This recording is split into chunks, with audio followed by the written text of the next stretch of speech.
Three things that I've learned from coaching thousands of people. The first one is it's so easy to make assumptions because maybe you've heard that same problem or that same situation or that same feeling or that same mindset from somebody. And so you're thinking, oh, I know what's going on. Maybe they're not feeling good enough. Maybe they're having conflict in their work. Maybe they are just pausing before they take action. Maybe they're people pleasers. And it's very easy to generalize an experience without being curious. So the first thing is always be curious. Recognize that every single client is an individual. So even if people are going through similar experiences, the way that they perceive it, their experience, their context will be different. And if we do not retain our curiosity, we're not listening, we're not being really present, and we're not helping the person in front of us. Because deep coaching is about supporting your client to get new insight, to understand themselves better so they can grow personally and professionally. And if we are making assumptions based on the lenses that we're viewing the coaching through, we're not serving that client. So really think about being curious. Just because you've had this experience, just because you've had tens or hundreds of clients with a similar experience, listen.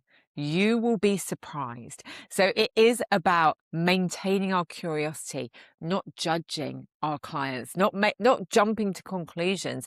Instead, holding that space to deeply listen, because every client is an individual.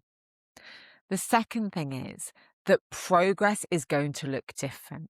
We know this. We know that every client progresses in a different way. And that's because what you're doing in coaching is you're really helping clients to understand their brain, their way of seeing the world, their perceptions, their lenses, who they are. And for some people, they may have a really deep level of awareness, and it may seem like they are changing relatively quickly. For other people, it's going to take longer. And that might be because beliefs, identity are really deeply entrenched. It might be that systemically it's harder for them to change. It might be that they are somebody who likes to take their time. It might be that their context means that maybe they have lost confidence in doing things. So remember that progress is the client's, not yours. I see so many coaches shouting about client results, and I welcome it. But I also know that the client's results are the clients, not the coaches. It's really easy, especially when you have fantastic clients, to go, oh my gosh, my client did this, my client did that.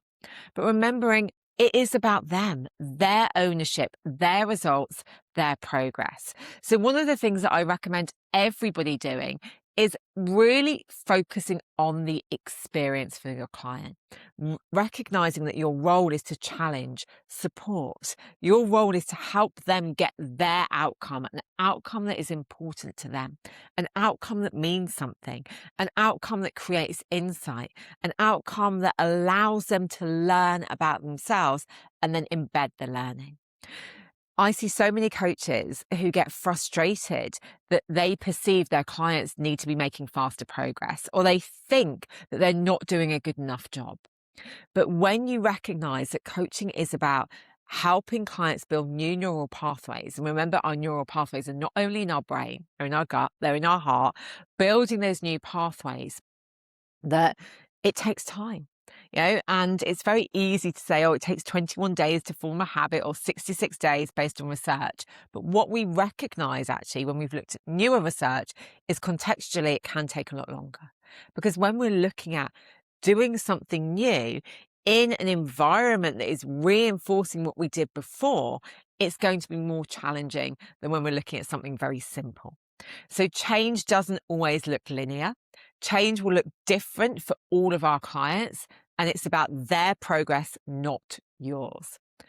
And the third thing that I've learned from coaching thousands of clients is that as coaches, we need to really think about ourselves in the equation. And that doesn't mean that it's the Ruth Could See or whoever it is show. It means it's about recognizing how your state, how your being will influence that coaching relationship. Put very simply, if you go into a coaching session and you're stressed, or you're feeling discomfort, or you're feeling that you're not good enough, or you're feeling that you don't know what question to ask, or you perceive that your client is higher status than you, or you are concerned you're not doing a good enough job, all of those things, right, we'll all do. But if you are in that state, you are going to find it harder to connect with your client because your nervous system is going to be activated. So relationally, you're not going to have that depth of connection. Without that depth of connection, your client isn't going to have that trust in you. Without that trust, your client is not going to share what is really going on. Because often what people come to coaching for is not what people come to coaching for. And we often share that kind of surface level. We want the plan, we want the actions, but really there is so much more going on. And this is where the deep coaching happens.